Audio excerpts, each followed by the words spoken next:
దేవునికి స్తోత్రం. హల్లెలూయా. దేవునికి మహిమ కలుగుగాక. ప్రియ దేవుని బిడ్డలారా, గత వారంలో కొన్ని విషయాలు మనం జ్ఞాపకం చేసుకున్నాము. దేవుని యొక్క సన్నిధిలో మనము దేవునితో ముందుకు సాగటానికి దేవుని కృప మనకు అనుగ్రహించబడాలని మనం దేవుడు కోరుకున్నాడు. అలాగే ఈరోజు మనం గమనించినట్లయితే దేవుని నామములో బైబిల్ నందు ఒక వ్యక్తి గురించి పౌలు మనకి జ్ఞాపకం చేస్తున్నాడు. ఆ వ్యక్తి యొక్క జీవితం అనేది మనకెంతో అవసరమని సెలవిస్తూ వచ్చాడు. ఇక్కడ చూస్తూ ఉంటే ఫిలోమోన్ అనేటువంటి పుస్తకం ఒకటి మనకు రాయబడతా ఉంది. ఆ ఫిలోమోన్ అనే పుస్తకంలో ఒకే ఒక అధ్యాయంతో కూడినటువంటి మాటలు మనకి రాయబడ్డాయి. పౌలు గారు రాసినటువంటి పుస్తకాలన్నింటిలో కూడా చాలా తక్కువ పదాలతో ఉన్నటువంటి పుస్తకంగా దీనిని జ్ఞాపకం చేస్తున్నమాట. ఎందుకంటే ఒక అధ్యాయంతో ఉన్నటువంటి పుస్తకాలు ఉన్నాయి. 2వ యోహాను పత్రిక, 3వ యోహాను, అది బైబిల్లో ఉన్నాయి, ఇంకా చాలా ఉన్నాయి. కానీ వాటన్నిటిలో కూడా చాలా తక్కువ పదాలు ఉన్నటువంటి గ్రీకులో పుస్తకం ఇది. అయితే ఇందులో మనం గమనిస్తూ ఉంటే 4-6 వచనాలు కలిసి ఉంటాయి. అయితే మనం అక్కడ నుంచి చూస్తూ ఉంటే మధ్యలో నుంచి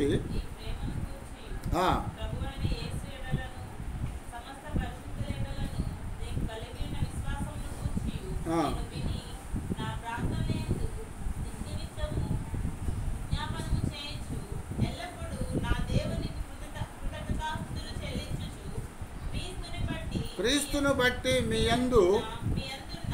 యందున్న ప్రతి శ్రేష్టమైన వరము విషయమై నీవు అనుభవపూర్వకముగా ఎరుగుట వలన ఇతరులు నీ విశ్వాసమందు పాలివారగుట అనునది కార్యకారి కావలియుననియు వేడుకొనుచున్నాను. సహోదరుడా, పరిశుద్ధుల హృదయములు నీ మూలముగా విశ్రాంతి పొందినందున నీ ప్రేమను బట్టి నాకు విశేషమైన ఆనందమును ఆదరణయు కలిగెను. దేవునికి స్తోత్రం. హల్లెలూయా. పౌలు గారు జ్ఞాపకం చేస్తూ చెప్తున్నాడు ఈ మాటలు మనకి.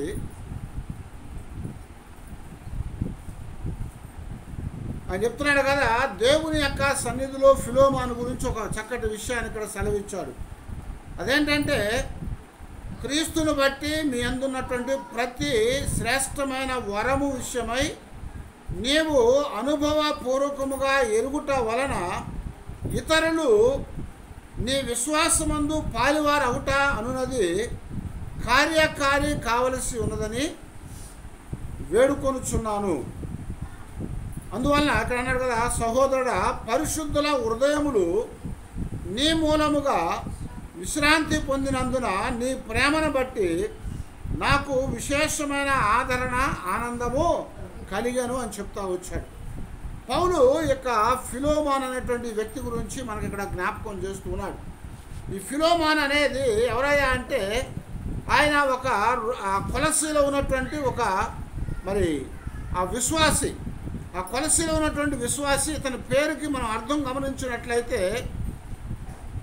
అఫెక్షన్ అనేది, లేకపోతే ప్రేమ, లేకపోతే హత్తుకొని ఉండటం అనేటువంటి అర్థం ఉందన్నమాట. హత్తుకొని ఉండటం లేదా ప్రేమ కలిగి ఉండటం అనేటువంటి అర్థంతో ఫిలోమోన్ అనేటువంటి మాటకి అర్థం ఉంది, ప్రేమ గలవాడు అని చెప్పటం.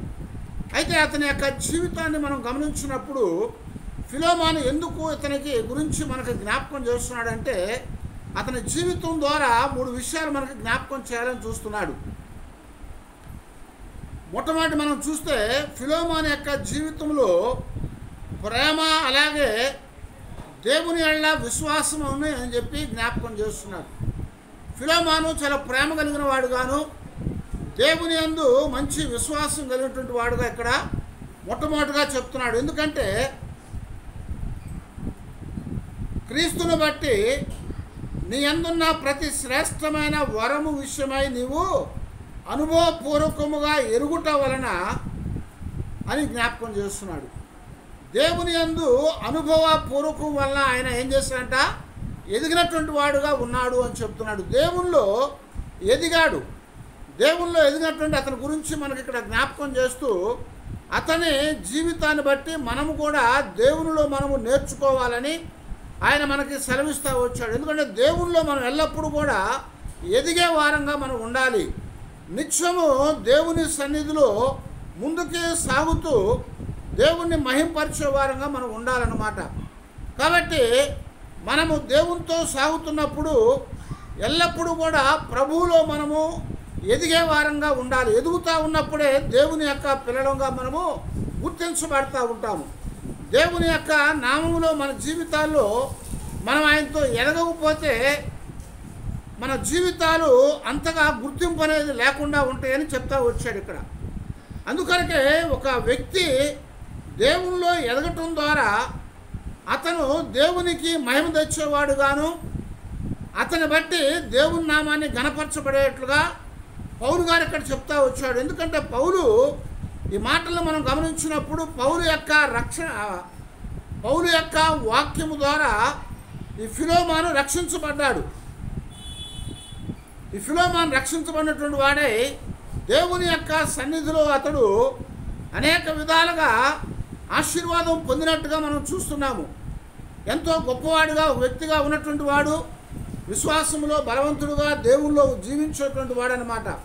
అందువల్లనే అతను ఒక క్రైస్తవుడుగా మార్చబడిన దాన్ని బట్టి అతని వద్ద ఉన్నటువంటి దాసులను కూడా, అంటే బానిసలను కూడా జాగ్రత్తగా చూసినటువంటి వాడుగా ఇక్కడ సెలవిస్తున్నాడు. ఏంటంటే ఇక్కడ ఈ యొక్క పుస్తకంలో ఉన్నటువంటి ముఖ్యమైన విషయం ఏంటంటే ఫిలోమాను దగ్గర ఒక దాసుడు ఉన్నాడు. అతని పేరు ఒనేసేము. ఒనేసేము అనేటువంటి దాసుడు ఫిలోమాను దగ్గర ఉంటూ ఆయన ఇంటిలో నుంచి పారిపోయినటువంటి వాడుగా ఉన్నాడు. ఆయన ఇంటిలో దొంగతనం చేసి అక్కడి నుంచి పారిపోయాడు. ఆ పారిపోయినటువంటి వాడు రోమాలో పౌలు దగ్గర ఉన్నప్పుడు, పౌలు చెరలో ఉన్నప్పుడు అక్కడ పట్టబడ్డాడు. పౌలు రోమా చెరలో ఉన్నాడు. ఆ చెరలో ఉన్నప్పుడు ఈ ఒనేసిమును కూడా ఆ చెరకి తీసుకురావడం జరిగింది. అక్కడ పౌలు దగ్గర ఉన్నటువంటి ఒనేసిము దేవుని యొక్క మాటల చేత రక్షించబడినటువంటి వాడుగా చేయబడి దేవుని యందు అతడు మరి విశ్వాసిగా మార్చబడినటువంటి వాడుగా చేయబడ్డాడు ఒనేసిము. ఇప్పుడు ఒనేసిము గురించి పౌలు గారు ఫిలోమానికి ఉత్తరం రాస్తా వచ్చాడు. ఆ ఉత్తరం ఎందుకు రాస్తున్నాడంటే నీ దగ్గర నుంచి పారిపోయినటువంటి ఒనేసిము ఇప్పుడు నా దగ్గర ఉన్నాడని చెప్తున్నాడు. ఎందుకున్నాడయ్యా అంటే అతను పట్టబడ్డాడు. అతను పట్టబడినటువంటి వాడుగా ఈ చెరలోనికి తీసుకురాబడ్డాడు. ఇదే చెరలో నేను ఉండటం ద్వారా నా దగ్గర ఉన్నటువంటి దేవుని వాక్యం ద్వారా అతడు దేవుని యందు విశ్వాసం ఉంచాడని చెప్తూ వచ్చాడనమాట. కనుక ఇప్పుడు ఫిలోమాను దగ్గరికి ఒనేసిమును పంపించడం కోసము ఫిలోమాను ఈ ఉత్తరాన్ని రాస్తున్నాడు. ఈ ఉత్తరం రాస్తూ ఆయనకు చెప్తున్నాడు కదా, ఇదిగో నీ దగ్గర ఉన్నటువంటి వాడు నా దగ్గర ఉన్నాడు కనుక అతని గురించి నేను నీ దగ్గరకు పంపిస్తున్నానని చెప్పి అతనికి కొన్ని సూచనలు ఇస్తూ ఉన్నాడు. ఆ సూచనలు ఏంటంటే ఇతడు ఒనేసిము అనేటువంటి వాడు నీ దాసుడు, నీ దగ్గర దొంగతనం చేశాడు, నీ దగ్గర నుంచి పారిపోయాడు. కానీ ఇప్పుడు దాసుడుగా ఉన్నవాడు దొంగతనం చేసినా పారిపోయినా వాడు మరణానికి మరి అప్పగించబడతాడు. ఎందుకంటే యజమానుడు వాడిని ఏమైనా చేయొచ్చు, ఎందుకంటే ధనం పెట్టి కొనుక్కున్నాడు. అయితే ఇప్పుడు పౌలు ఏం చెప్తున్నాడంటే అతనిని నీ దగ్గరకు నేను మరలా పంపిస్తున్నానని చెప్పి అతనిలో ఉన్నటువంటి ఆ గొప్ప లక్షణాల గురించి మనకి జ్ఞాపకం చేస్తున్నాడు. అవేంటంటే ఇక్కడ మొదట్లో రాస్తూ చెప్తున్నాడు కదా, అతని యొక్క కుటుంబం గురించి కూడా మనకు చిన్న వివరణ ఇచ్చాడు. ఏమన్నాడా అంటే 2వ వచనం అన్నాడు, ఫిలోమాను నా సహోదరుడైన అప్పియాకును తోటి యోధుడైన అర్కిప్పునకును నీ ఇంట ఉన్న సంఘమునకును శుభమని చెప్పి రాయినది అని చెప్తున్నాడు.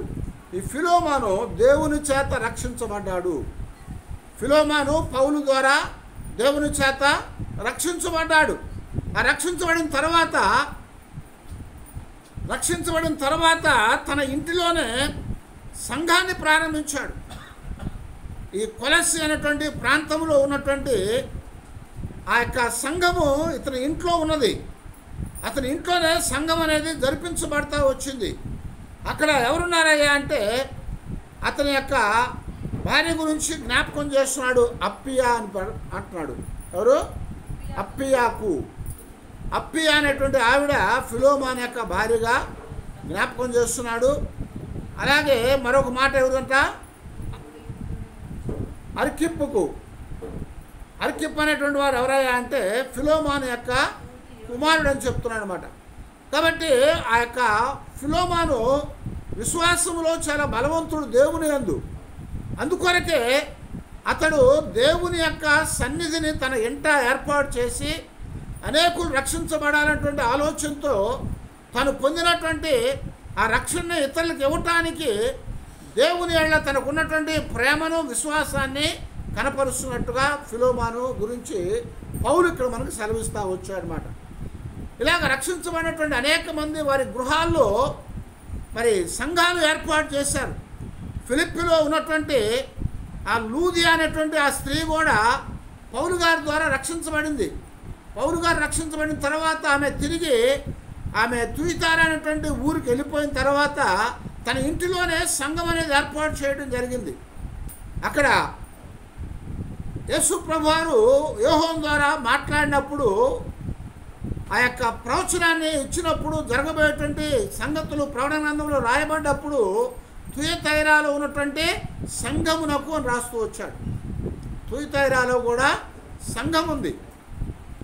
ఆ సంఘము లూది అయినటువంటి ఆ స్త్రీ ద్వారా ఏర్పాటు చేయబడింది అన్నమాట. అలాగున ఫిలిప్పీ జైల్లో ఉన్నటువంటి అధికారి కూడా పౌలు గారి ద్వారా రక్షించబడ్డాడు. పౌలు ద్వారా రక్షించబడినటువంటి ఆయన కూడా తన ఇంట ఒక సంఘాన్ని ఏర్పాటు చేశాడు ఫిలిప్పీలో. కనుక మనం ఇక్కడ గమనించినప్పుడు దేవుని యొక్క సన్నిధిలో ఎవరైతే ప్రేమ అలాగే దేవుని యెడల విశ్వాసాన్ని కలిగి ఉన్నారో వారి జీవితాల్లో వారు రక్షించబడి కుటుంబాలను రక్షించుకొని వారి ఇంట సంఘాలు ఏర్పాటు చేసినట్లుగా పౌలు ఇక్కడ ఫిలోమాను గురించి మనకి జ్ఞాపకం చేస్తున్నమాట. అందుకొరకే మొట్టమొదట యొక్క ఫిలోమాను యొక్క జీవితంలో ఉన్నటువంటి విషయం ఏంటంటే దేవుని యెడల తను ప్రేమ అలాగే విశ్వాసాన్ని కలిగి ఉన్నటువంటి వాడు. దేవుని యెడల ప్రేమ విశ్వాసం అనేది ఎప్పుడు కూడా మనము సమృద్ధి కలిగినటువంటి వారంగా ఉండాలి. ఎప్పుడైతే మనం జీవితాల్లో సమృద్ధి అయినటువంటి దేవుని యెడల ప్రేమని విశ్వాసాన్ని కలిగి ఉంటామో మనము పొందిన రక్షణ ఇతరులకు అందించగలిగినటువంటి వారంగా ఉండగలుగుతాము అని చెప్తున్నాను అన్నమాట. మనం పొందిన రక్షణ ఇతరులకి అందించే వారంగా ఉండాలి. రక్షించబడ్డామంటే దాని అర్థం ఏంటంటే దేవుని యొక్క ఆత్మ ద్వారా వెలిగించబడ్డాము. ఒక క్రైస్తవుడు అంటే దానికి దేనికి సూచనగా ఉన్నాడయా అంటే ఒక వెలుగుతూ ఉన్నటువంటి ఆ యొక్క కొవ్వొత్తికి సూచనగా ఉన్నట్లుగా దేవుని లేఖనము మనకి జ్ఞాపకం చేయబడతా వచ్చిందన్నమాట. వెలిగించబడ్డటువంటి విశ్వాసం అని చెప్తుంటాడు.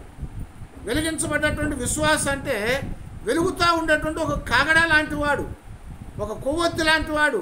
వారు ఏం చేస్తూ ఉంటారంటే ఇతరులకి వెలుగునిస్తూ ఇతరులు కూడా వెలిగించేవారుగా ఉంటారన్నమాట. అలాగే ఇక్కడ ఫిలోమాను కూడా తన జీవితంలో దేవుని యందు రక్షణ పొందిన తర్వాత దేవుని యెడల ప్రేమ అలాగే విశ్వాసాన్ని ఆయన కనపరుస్తూ దేవునితో అతను ముందుకు సాగినట్లుగా దేవుని లేఖనాల్లో మనకి సెలవివ్వటం గమనిస్తూ వచ్చాం. కనుక మొట్టమొదట ఫిలోమాను తన జీవితంలో దేవుని యెడల విశ్వాసం కలిగి ఉన్నాడు, అలాగే ప్రేమను కలిగి ఉన్నాడు. దేవుని యెడల ప్రేమ లేకపోతే ఏమవుతామయ్యా అంటే త్వరగా జారిపోయేటువంటి వారంగా ఉంటాము. బైబిల్లో ఎంతోమంది విశ్వాసంలో జారిపోయారు. అందుకనే పౌలు గారు చెప్తూ ఎఫెసీ పత్రికలో మనకు జ్ఞాపకం చేస్తున్నాడు కదా, దేవుని యొక్క ఇంటిలో వేరు పారిన వారంగా మనము ఉండాలి అని చెప్తున్నాడు. వేరు పారాలట. వేరు ఎంత లోతుగా పారుతూ ఉంటే అంత బలంగా మనము దేవునిలో జీవించగలిగిన వారంగా ఉంటాము. అంత లోతుగా వేరు పారే కొంది మన యొక్క విశ్వాస జీవితం అనేది బలంగా ఉంటుందన్నమాట. ఎలాంటి ఒడిదుడుకులు వచ్చినప్పటికి కూడా మనము మరి ఆ గాలికి కొట్టబడే వారంగా ఉండము, ఆ గాలికి కొట్టబడే వారంగా ఉండము అని చెప్తున్నాడు. కారణం ఏంటంటే దేవుని యొక్క వాక్యములో దేవుని యొక్క ఇంటిలో వేరు పారిన వారంగా ఉంటాము. అలాంటి వాడు ఎలాంటి గాలి వచ్చినా కానీ ఆ గాలికి పెరికి వేయబడకుండా ఉంటాడు. అందుకని బైబిల్లో చెప్తూ కీర్తనలు అంటున్నాడు కదా, భక్తిహీనులట ఎలాగుంటారా అంటే గాలికి చెదరగొట్టే పొట్టులాగా ఉంటారు. వారు ఎలాగుంటారంటే వేళ్లతో పెరికి వేయబడేవారుగా ఉంటారని చెప్తున్నాడు.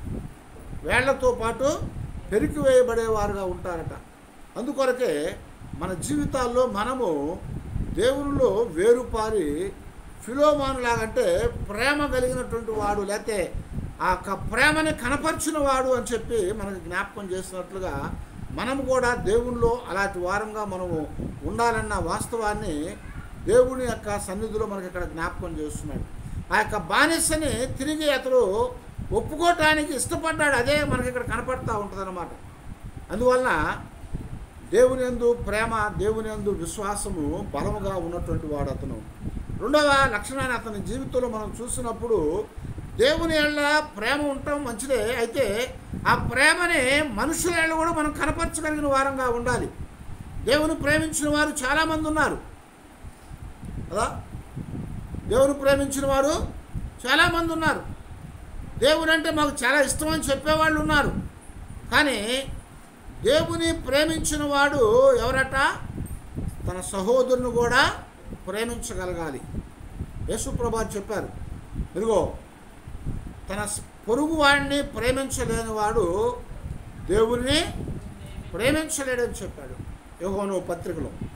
కాబట్టి తన పొరుగు వాడిని, తన సహోదరుని ప్రేమించలేకపోతే కనపడిన సహోదరుని ప్రేమించలేని వాడు కనపడిన దేవుణ్ణి ఎలాగ ప్రేమించగలుగుతాడు అంటున్నాడు కదా.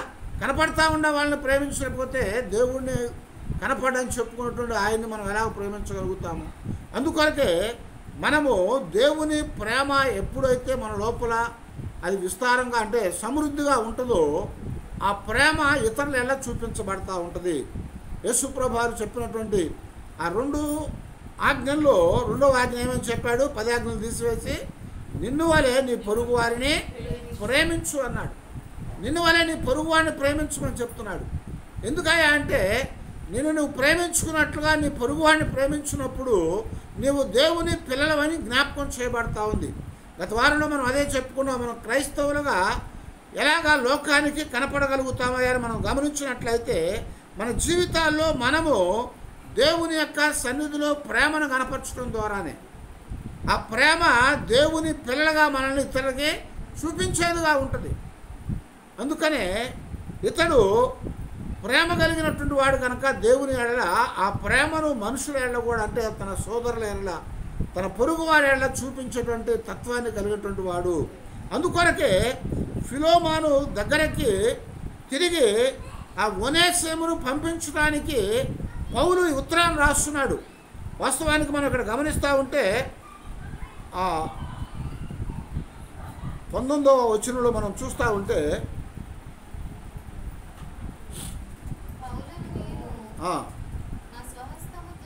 పౌలను నేను నా స్వహస్తములతో ఈ మాట రాయించున్నాను, అది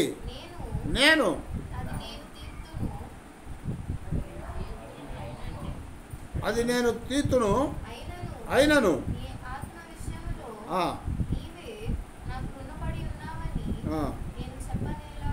చాలు. ఇక్కడ ఏమన్నాడు? ఇక్కడ పౌలను నేను స్వహస్తములతో ఈ మాటలు రాస్తున్నాడు. అదేంటంటే నేనే తీర్తును. ఏదంటే ముందు పైన ఏం చెప్తున్నాడంటే అతడు ఒనేసిము దొంగతనం చేసి వెళ్ళాడని చెప్పుకున్నాం కదా. అతడు నీకు అచ్చి ఉన్నట్లయితే, అతడు నీకు ఏమైనా ఇవ్వవలసి ఉన్నట్లయితే అది నేను తీరుస్తానని చెప్తున్నాడు. అది నేనే తీర్తును కనుక ఆత్మ విషయంలో నీవే నాకు రుణపడి ఉన్నావని నేను చెప్పనేలా అని చెప్తా వచ్చాడు. ఏమంటున్నాడు పౌలు గారు ఇక్కడ? ఒనేసిము దొంగతనం చేసి వెళ్ళిపోయాడు. అయితే అతను దొంగతనం చేశాడు, నీ బానిసై ఉన్నాడు, కానీ నీవు అతన్ని ప్రేమించాలని చెప్తున్నాడు. ఎందుకంటే అతడు దొంగతనం చేసింది ఏమైనా ఉంటే అది నా లెక్కలో వేయి, నేను దాన్ని తీరుస్తాను. కారణం ఏంటి? ఒనేసిము కూడా నా ద్వారా నీకులాగే రక్షించబడ్డాడు. ఒనేసిము కూడా మరి ఆ చెరలో ఉన్నప్పుడు నా యొక్క మాటల చేత అతని హృదయము మార్చబడింది. ఇప్పుడు అతడు మరి దొంగతనం చేశాడు, కానీ అతడు దొంగగా జీవించాలనుకోవట్లేదు. నీ దగ్గరికి తిరిగి రావడానికి అతడు ఇష్టపడుతున్నాడు. ఒక బానిస అనేవాడు ఎవడైనా పారిపోతే తిరిగి మళ్ళీ వస్తాడా? తిరిగి ఒక జైల్లో ఉన్నటువంటి వాడు, ఒక ఖైదులో ఉన్నవాడు ఎవడైనా పారిపోయాడు అనుకో, వాడు 4 రోజులు బయట ఉండి, అయ్యా ఎందుకు బయట ఉన్నా, నేను పారిపోయి వచ్చాను, తిరిగి మళ్ళీ లోపలికి వెళ్ళిపోదామని వస్తాడా? ఎవడు కూడా రాడు కదా. ఎప్పుడు సమయం దొరుకుద్దా పారిపోదామనే చూస్తూ ఉంటారు జైల్లో ఉన్నవాళ్ళు. అయితే బానిసగా ఉన్నాడు ఒక యజమాని దగ్గర. బానిసగా ఉన్నటువంటి వాడు ఎప్పుడు నాకు స్వాతంత్రం దొరుకుద్ది, నేను ఎప్పుడు బయటకు వెళ్ళిపోతానని చూస్తూ ఉంటాడు. అలాంటి వాడు అలాంటిది ఏది దొరకపోవటం ద్వారా అతడు మరి దుర్బుద్ధి కలిగినటువంటి వాడై ఫిలోమాన్ దగ్గర దొంగతనం చేసి పారిపోయాడు. దొంగతనం చేసి పారిపోయాడంటే బానిస అంటే మనం చెప్పినట్లుగా డబ్బులు చిచ్చి కొనబడ్డాడు కదా, ద్రవ్యం ఇచ్చి కొనుక్కునేవారు ఆ దినాల్లో. అందువలన సర్వ హక్కులు ఆ కొనుక్కున్న వాడికి ఉంటాయి. ఆ కొనుక్కున్నవాడు ఏమైనా చేయొచ్చు ఆ బానిసని. వాడు చివరికి వాడిని చంపడానికి కూడా ఎవడు కూడా అడగడు. అయితే అట్ల పరిస్థితుల్లో ఈ బానిసగా ఉన్నవాడు దొంగతనం చేసి బయటకు వచ్చినవాడు తిరిగి అక్కడికి వెళ్తానికి ఇష్టపడతాడా? ఎప్పటికి కూడా ఇష్టపడ్డు. కానీ ఇప్పుడు దేవుని యొక్క వాక్యము ద్వారా పౌలు గారి ద్వారా రక్షించబడ్డాడు కనుక ఇప్పుడు తిరిగి వెనక్కి వెళ్ళటానికి ఇష్టపడ్డాడు. కారణం ఏంటంటే ఫిలోమాను కూడా ప్రేమని కనపరిచేవాడని ఇప్పుడు ఈ ఒనేసిముకు అర్థమవుతూ ఉందన్నమాట. అందుకొరకే ఒకవేళ పౌలు చెరలో ఉన్నప్పుడు పౌలు గారి దగ్గర రక్షించబడి పౌలుకి పరిచయం చేస్తూ ఉన్నాడు. ఆ పరిచయం చేస్తూ ఉన్నవాడు ఫిలోమానుకు ఉత్తరం రాసి, అయ్యా ఇదిగో నీ దగ్గర నుంచి పారిపోయిన వాడు నా దగ్గర ఉన్నాడు, వాడు నాకు పరిచయం చేస్తున్నాడు, వాడు నా దగ్గర ఉంటూ నాకు అవసరం అని చెప్తే ఫిలోమాను వద్దంటాడా? ఎప్పటికి వద్దండి. ఎందుకు? ఫిలోమాను కూడా పౌలు గారి ద్వారా రక్షించబడ్డాడు.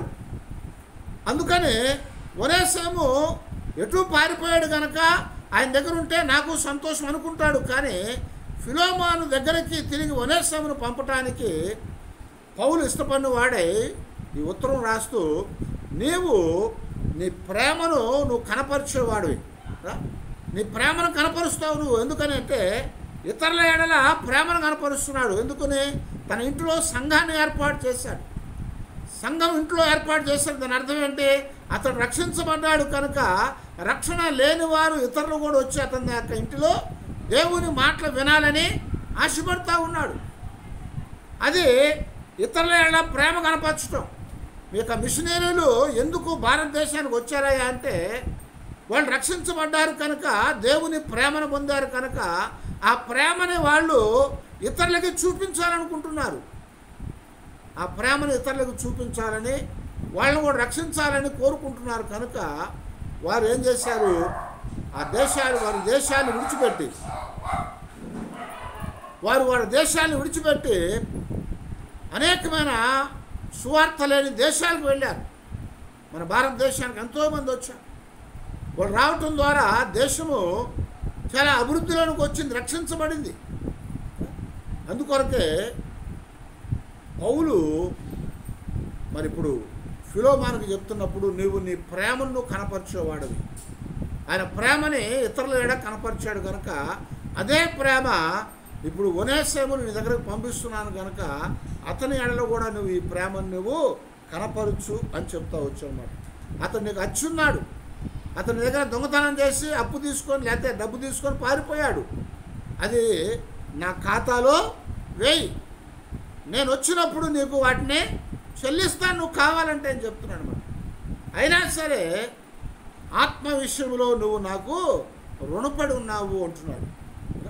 ఆత్మ విషయంలో రుణపడి ఉన్నా అంట. ఎందుకని? రక్షించబడ్డాడు కనుక పౌలు గారి ద్వారా. రక్షించబడినటువంటి ఫిలోమాను రక్షణ వచ్చేట్లుగా చేసిన పౌలుకి రుణస్థుడు. అర్థమవుతుందా?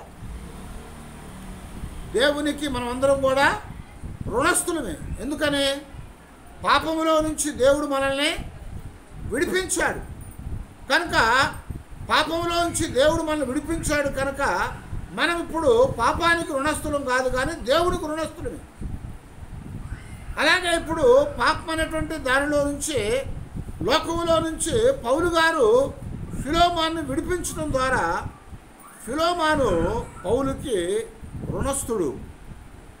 ఆత్మ విషయంలో, ధన విషయంలో కాదు, లోక సంబంధమైన విషయంలో కాదు, ఆత్మ విషయంలో అతడు రుణస్థుడు. కాబట్టి ఇప్పుడు ఏం చెప్తున్నాడంటే, ఇదిగో నీవు నాకు అచ్చున్నావు ఆత్మ విషయంలో, కనుక అది గుర్తుపెట్టుకొని అతడు నీకేమైనా ఇవ్వవలసి ఉంటే అది నా ఖాతాలో ఉంచు, నేను వచ్చినప్పుడు నేను నీకు దానిని చెల్లిస్తానని చెప్పి అతనికి ఇక్కడ జ్ఞాపకం చేస్తున్నాను అనమాట. అందుకొరకే మనం గమనించినప్పుడు 10వ వచనంలో మనం చూస్తూ ఉంటే,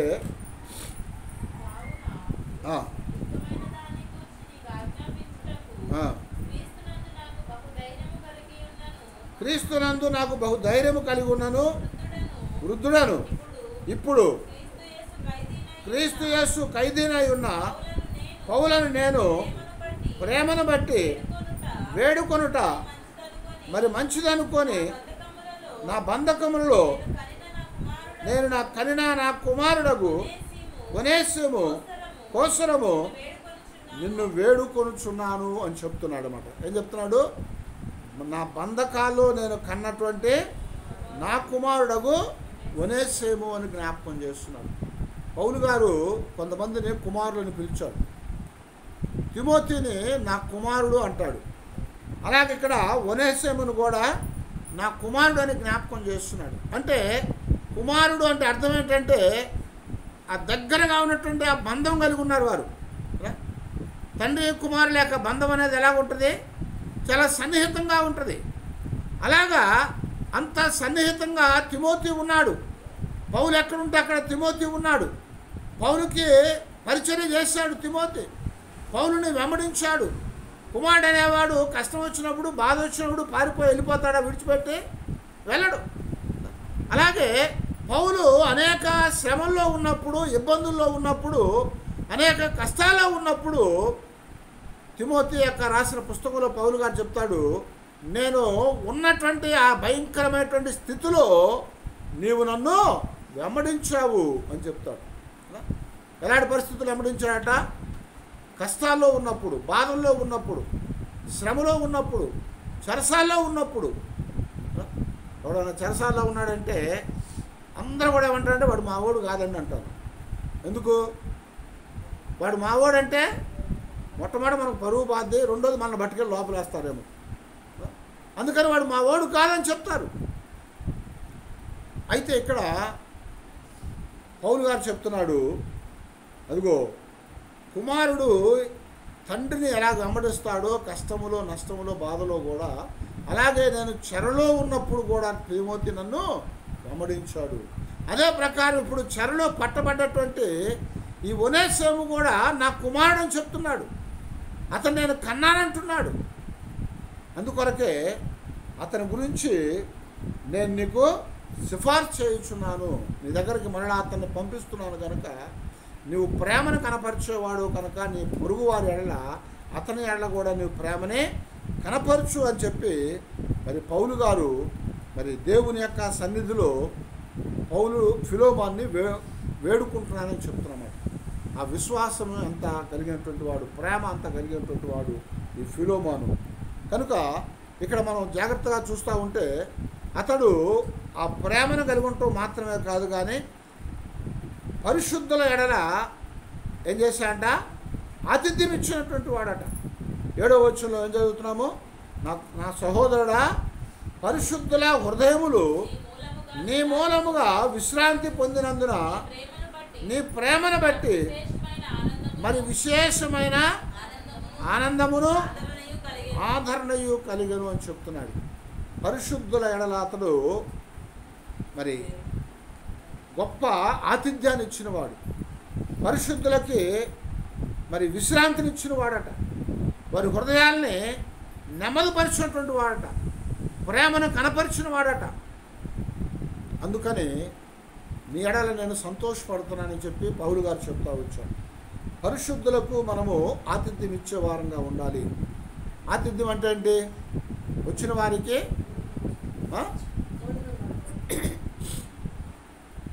మన ఇంటికి వచ్చిన వారికి మనం ఏదన్నా ఇవ్వటం అంటే ఆతిథ్యం ఇవ్వటం. ఉదయం వచ్చినప్పుడు టిఫిన్ పెడతాం, మధ్యాహ్నం వస్తే భోజనం పెట్టాలి, సాయంత్రం వస్తే భోజనం పెట్టాలి, అర్ధరాత్రి వస్తే పడుకోవడానికి స్థలం ఇవ్వాలి రా. అర్ధరాత్రి వచ్చినవాడికి ఏం చేయాలి? పడుకునే స్థలం ఇవ్వాలి. ఎందుకంటే అర్ధరాత్రి వచ్చాడు కాబట్టి వాడు పండుకోవడానికి ఇంకెక్కడ కూడా అవకాశం ఉండదు. ఆతిథ్యం అంటే ఏదో మనం టిఫిన్ పెట్టేసి ఇంకెళ్ళిపోయా అంటాం. కొంతమంది ఏం చెప్తారంటే టిఫిన్ పెట్టి టిఫిన్ చేసాం కదా చాలా మంచిది వెళ్ళిపోమంటారు. కొంతమంది భోజనం టయానికి వచ్చాడు కదా అని భోజనం పెట్టి ఇంకెళ్ళిపోమంటారు. అయితే ఇక్కడ ఆతిథ్యం అనేది ఏందా అంటే ఆ అవసరంగా ఒక్కడి పెట్టేసి పంపించేయటం కాదు. ఆతిథ్యం అంటే అతని యొక్క అక్కర తీర్చబడాలి. ఆ రాత్రిలో ఉన్నాడు కనుక అతనికి ఏం చేయాలి? పడుకునేటువంటి స్థలం కూడా ఇవ్వాలి. యేసు ప్రభువు ఉపమానం చెప్పాడు. ఒకడు స్నేహితుడు ఉన్నాడట. ఆ స్నేహితుడు ఏం చేశాడంట, అర్ధరాత్రి వేళ వచ్చాడట, పొద్దుపోయినాక వచ్చాడట. వాడు వీడు చాలా మంచి స్నేహితులు. అయితే అర్ధరాత్రి వేళ వచ్చినప్పుడు వాడు వచ్చి అయ్యా తలుపు తీరా నేను ఇదిగో వచ్చానని చెప్తా ఉంటే వాడు చెప్తున్నాడంట కదా, అరే చీకటి పడిపోయిందే, మరి ఇంట్లో తలుపేసుకున్నాము, నా పిల్లలు నిద్రపోతున్నారు, ఇప్పుడు లెగిస్తే మా భార్య ఊరుకోదు, తలుపు తీస్తే ఇబ్బంది అయిపోద్ది, నువ్వు పడుకోవడానికి స్థలం కూడా మా దగ్గర లేదని చెప్తున్నాడట.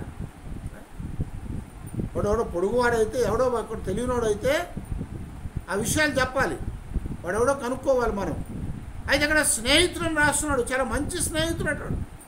కానీ అర్ధరాత్రి రావటం వలన నాకు తలుపు తీరా ఆకలి అవుతుందిరా అని చెప్తుంటే తలుపు తీయలేదు, వాడికి రొట్టె ఇవ్వలేదు, వాడు పండుకోవడానికి స్థలము ఇవ్వలేదు.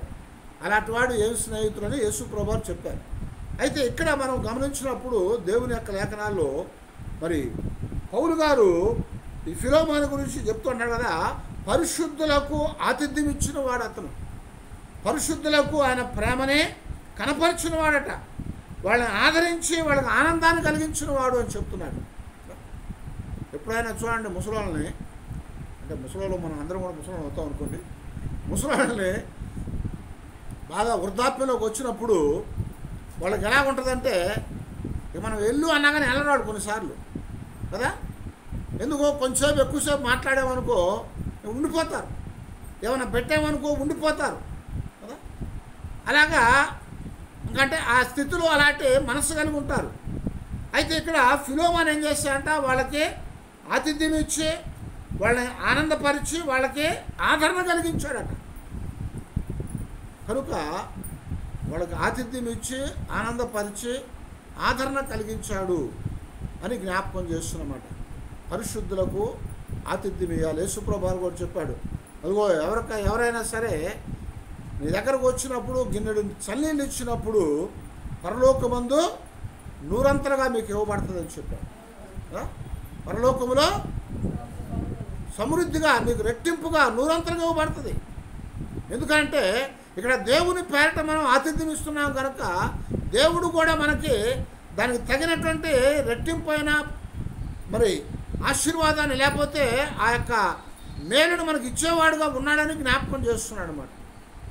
కనుక మనము గిన్నెడు చన్నీళ్ళు ఇచ్చినప్పుడే పరలోకంలో ఆశీర్వాదం కలుగుద్దని చెప్తుంటే, దానికి రెట్టింపు లేకపోతే నూరంతులుగా దేవుడు నీకు ఇస్తాడని చెప్తుంటే, మరి తన ఇంట సంఘాన్ని పెట్టి పరిశుద్ధులను చేర్చుకొని వాళ్ళకి ఆదరణించి వాళ్ళని ఆనందపరిచి వాళ్ళకి కావాల్సిన అక్కర్లు అవసరాలు ఇచ్చి వాళ్ళని నడిపిస్తున్నాడు. కనుక దాని విషయంలో పౌలు ఎంతగానో సంతోషపడతా అతని గురించి ఈ మాటలు జ్ఞాపకం చేస్తున్నమాట. ఆదరణ కలిగించేవాడు, మరి ఆతిథ్యం ఇచ్చేవాడు. అందుకని పౌలు కూడా చాలాసార్లు చెప్పాడు, ఇదిగో మీరు ఆతిథ్యం ఇవ్వగలిగిన అలవాటు చేసుకోమని చెప్తున్నాడు. మీ పొరుగు వారికి ఆతిథ్యం ఇవ్వండి అని చెప్తున్నాడు. ఆతిథ్యాన్ని ఇచ్చేవారంగా ఉండాలి. అంతేగాని ఇప్పుడేం లేవులే పోయిరా అని చెప్పకూడదు. లేకపోతే కొన్నిసార్లు బయట నిలబెట్టి మాట్లాడి పంపించేస్తూ ఉంటారు. కానీ దేవుడు అంటున్నాడు కదా, మనము మన దగ్గరకు వచ్చిన వారికి దేవుని పిల్లలకి, అదేనా మన దగ్గరకు వచ్చిన వాళ్ళకంటే దేవుని పిల్లలకి. అంతేగాని ఈ మధ్య ఎక్కువ దొంగతనాలు కూడా ఇలాగే జరుగుతూ ఉన్నాయి. తలుపు కొట్టి మంచులు ఇవ్వమంటున్నారు, మంచులు తెచ్చే లోపల ఇంట్లో దూరం తలుపేసి కత్తి చూపిస్తున్నారు కదా. ఇలాంటి దొంగతనాలు చాలా జరుగుతూ ఉన్నాయి ఈ మధ్య. అయితే ఇక్కడ పౌలు గారు చెప్పేది ఎవరికా అంటే పరిశుద్ధులు. అంటే పరిశుద్ధులు అంటే ఎవరు? దేవుని యొక్క రక్తము చేత కడగబడి దేవుని పిల్లలుగా చేయబడిన వారు. అందుకొరకే ఆ పరిశుద్ధులైనటువంటి వారికి ఆతిథ్యం ఇచ్చే వాళ్ళంగా మనం ఉండాలి. అలాగ ఇచ్చినప్పుడు మన జీవితాల్లో దేవుని యొక్క దీవెనలు పొందబడతాము అని చెప్తున్నాం అన్నమాట. కనుక అక్కడ ఫిలోమోను యొక్క జీవితంలో అతడు ప్రేమ గలవాడన్న పదం అర్థంగా ఉన్నది. అయితే ఆ ప్రేమ గలవాడని చెప్పడానికి నిజంగానే అతని జీవితం మనకు కనపడతా ఉంది. అందుకే ఆయనకి ఈ తప్పిపోయి అంటే పారిపోయి ఫిలోమోను దగ్గర నుంచి పారిపోతూ దొంగతనం చేసి వెళ్ళిపోయినటువంటి ఒనేసిముని ఆ చెరలో రక్షించినటువంటి పౌలు ఇప్పుడు ఫిలోమోనుకి ఉత్తరం రాస్తూ ఉన్నాడన్నమాట. కారణం ఏంటంటే ఫిలోమోను కూడా పౌలు గారి ద్వారా రక్షించబడ్డాడు కనుక, తన ఇంట సంఘాన్ని ఏర్పాటు చేశాడు కనుక, తన భార్య బిడ్డలు కూడా దేవుని యొక్క సంఘములో పాలిభాగస్తులుగా ఉన్నారు కనుక అతనిని మరి సిఫార్సు చేస్తూ ఒనేసిము గురించి ఈ ఉత్తరాన్ని ఆయన రాశాడు. చాలా కొద్ది మాటలు ఇందులో రాయబడుతున్నాయి, కానీ అవి క్రైస్తవ జీవితానికి ఎంతో అవసరమైనని జ్ఞాపకం చేస్తున్నాడు. దేవుని ఎడల మనము మరి పూర్ణమైనటువంటి ఆ ప్రేమను, విశ్వాసాన్ని కలిగి ఉండాలి. ఎందుకంటే విశ్వాసము లేనివాడు దేవుణ్ణి చూడలేడు కదా. విశ్వాసం లేకపోతే దేవునికి ఇష్టలుగా ఉండలేడు, దేవుణ్ణి చూడలేడని చెప్తున్నాడు. కాబట్టి విశ్వాసం అనేది ఉంటేనే కానీ దేవుణ్ణి చూడగలుగుతాము, దేవునికి ఇష్టలుగా ఉండగలుగుతాం. దేవుణ్ణి ప్రేమిస్తేనే కానీ దేవుని పిల్లలుగా చేయబడతాం. కాబట్టి ఆయనలో దేవుని ఎడల ప్రేమ, విశ్వాసము కలిగి ఉన్నాడు. అలాగే మనము కూడా దేవుని ఎడల పరిపూర్ణమైన ప్రేమ, విశ్వాసాన్ని మనము కలిగి ఉండాలని పౌలు మనకు హెచ్చరిస్తూ వచ్చాడు. రెండవ తన జీవితంలో అతని ప్రేమని, ఆ విశ్వాసాన్ని ఇతరులకి కనపరిచాడు. యాకోబు ఏం చెప్పాడు? క్రియలు లేని విశ్వాసము మృతం అని చెప్పాడు కదా. క్రియలు లేని విశ్వాసం మృతం అన్నాడు. అందుకొరకే ఇక్కడ ఆయన దేవుని ఎడల విశ్వాసాన్ని కలిగి ఉండి దేవునికి విశ్వాసిగాను, దేవునికి ప్రేమ కలిగిన వాడుగా జీవించడం మాత్రమే కాదు, కానీ సహోదరుల ఎడల, ఇతరుల ఎడల ఆయన ప్రేమను కనపరిచి విశ్వాసాన్ని కనపరిచేవాడుగా ఉన్నాడు. విశ్వాసాన్ని కనపరచడం అంటే ఆ విశ్వాసానికి తగినటువంటి క్రియలు చేయటం. అలాగ చేశాడు. అలాగే పరిశుద్ధులను ఆదరించినవాడు, పరిశుద్ధులను ఇంట చేర్చుకున్నవాడు, పరిశుద్ధులకు ఆయన ఆతిథ్యం ఇచ్చి వారిని మరి నడిపించి వాళ్ళకి సంతోషాన్ని కలిగించినటువంటి వాడుగా దేవుని యొక్క వాక్యం ద్వారా దేవుడు మనకి జ్ఞాపకం చేస్తున్నాడు. అందువలన మనము కూడా మన జీవితాల్లో దేవుని సన్నిధిలో ఫిలోమోను వంటి వారంగా ఉండాలని దేవుడు మనల్ని కోరుతూ ఉన్నాడు. ఈ చివరి దినాల్లో ఉన్నాము. ఎందుకంటే ఈ చివరి దినాల్లో మనకి యేసు ప్రభువు చెప్తున్నాడు, భూమి మీద మనుష్య కుమారుడు వచ్చినప్పుడు విశ్వాసము కనుగొందునా అంటున్నాడు. భూమి మీదకి మనుష్య కుమారుడు వచ్చినప్పుడు విశ్వాసము కనుగొంటాడా అంటున్నాడు. అంటే దాని అర్థం ఏంటంటే మనం దేవుని పిల్లలమి విశ్వాసము మనం చెప్పుకున్నా సరే ప్రభు వచ్చి చూసినప్పుడు మనలో విశ్వాసం ఉండదని చెప్తున్నాడు ఆయన. కనుక దేవుని ఎడల మనం సంపూర్ణమైన విశ్వాసాన్ని కలిగి ఉండాలి. దేవుని ఎడల మనకి ఉన్నటువంటి ప్రేమని సంపూర్తిగా మనం కలిగి ఉండాలి. దానిని మనము కనపరిచే వారంగా ఉండాలి. అలాగే ఆతిథ్యాన్ని ఇచ్చే వారంగా ఉండాలి. అప్పుడే దేవుని వచ్చినప్పుడు దేవుడు మన యందు సంతోషించేవాడుగా, మన యందు ఆనందించేవాడుగా, ఆ ఫలితాన్ని పరలోకమందు ఇచ్చేవాడుగా ఉంటాడు. యేసు ప్రభువు ఒక ఉపమానం చెప్పాడు కదా, ఆయన జ్ఞాపకం చేస్తూ 24-25 అధ్యాయాల్లో ఆయన రాకడ గురించి జ్ఞాపకం చేశాడు. ఆయన చెప్తూ అంటున్నాడు కదా, 2 గుంపుల గురించి చెప్పాడు. కుడివైపున ఒక గుంపు ఉంది, ఎడవైపున ఒక గుంపు ఉందట. ఆ 2 గుంపుల గురించి ప్రభు మాట్లాడుతూ ఈ కుడివైపున ఉన్నటువంటి వారిని చూశాను కదా, ఎదుగో నాకు ఆతిథ్యం ఇచ్చావు, నాకు ఆహారం పెట్టావు, నన్ను ఆదరించావు, నాకు మరి నువ్వు దగ్గరకు వచ్చి నాకు వస్త్రాన్ని ఇచ్చావు అని చెప్తా ఉంటే వాళ్ళు అంటున్నారు కదా, ప్రభువా మేము ఎప్పుడు చేసామయ్యా నీకు, మేము ఎప్పుడు నీ దగ్గరకు వచ్చాము, నువ్వు ఎప్పుడు రోగంతో ఉన్నావు నిన్ను ఆదరించడానికి, నువ్వు ఎప్పుడు వస్త్రాలు లేకుండా ఉన్నావు, నీకు వస్త్రాలు ఇవ్వటానికి, నువ్వు ఎప్పుడు బంధకాల్లో ఉన్నావు నిన్ను విడిపించడానికి, నువ్వు ఎప్పుడు ఇబ్బందుల్లో ఉన్నావు నీ దగ్గరకు వచ్చి మేము నీకు సహాయం చేయటానికి అని అడుగుతున్నారు. ఎప్పుడు చేసావు నీకు అని అడుగుతున్నారు. అందుకు ప్రభు అన్నాడు కదా, ఇదిగో ఎవరైతే ఆ అక్కర్లో ఉన్నారో వారికి చేసినప్పుడు నాకు చేసినట్టే అని చెప్పారు. ఆ తర్వాత ఎడమవైపు ఉన్నటువంటి వారితో మాట్లాడుతూ అదే మాట వాళ్ళు అంటారు కదా, నువ్వు మా దగ్గరికి ఎప్పుడు వచ్చావు, నువ్వు ఎప్పుడు దిగంబరుగా మాకు కనపడ్డావయ్యా నీకు ఇవ్వటానికి, నువ్వు ఎప్పుడు రోగంతో కనపడ్డావు నీకు ఆదరించడానికి, నువ్వు ఎప్పుడు చెరలో ఉన్నావు, నువ్వు చెరలో ఉన్నట్టు మాకు ఎప్పుడు కబురు చేసావా, మేము వచ్చి నేను విడిపించడానికి అని వాళ్ళు అడుగుతూ ఉన్నారు. అందుకనే ప్రభు అన్నాడు కదా, మీ పొరుగువాడికి ఇచ్చినట్లయితే ఇవి నాకు ఇచ్చినట్లే మీరు పొరుగువాడికి ఇవ్వలేదు కాబట్టి నాకు ఇవ్వలేదని ఆ ఎడమవైపు ఉన్నటువంటి వారితో ప్రభువు చెప్పాడు. కనుక మనము మన జీవితాల్లో ఫిలోమాను వంటి ఆ మంచి ఆ లక్షణాలను మనం కలిగినటువంటి వారమై ప్రభు రాకడ యందు మనం సిద్ధంగా ఉండాలి.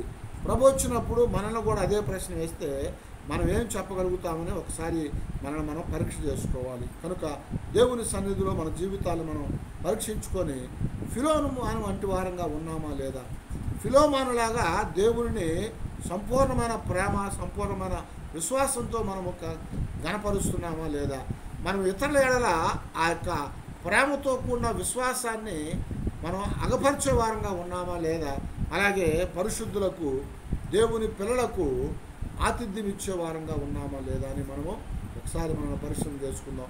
మన హృదయాలని పరిశీలించుకొని దేవుని దగ్గర ప్రార్థన చేసుకుందాం. అందరూ తల వచ్చి ప్రార్థన చేసుకుందాం. జయ గారు ప్రార్థన చేస్తాం.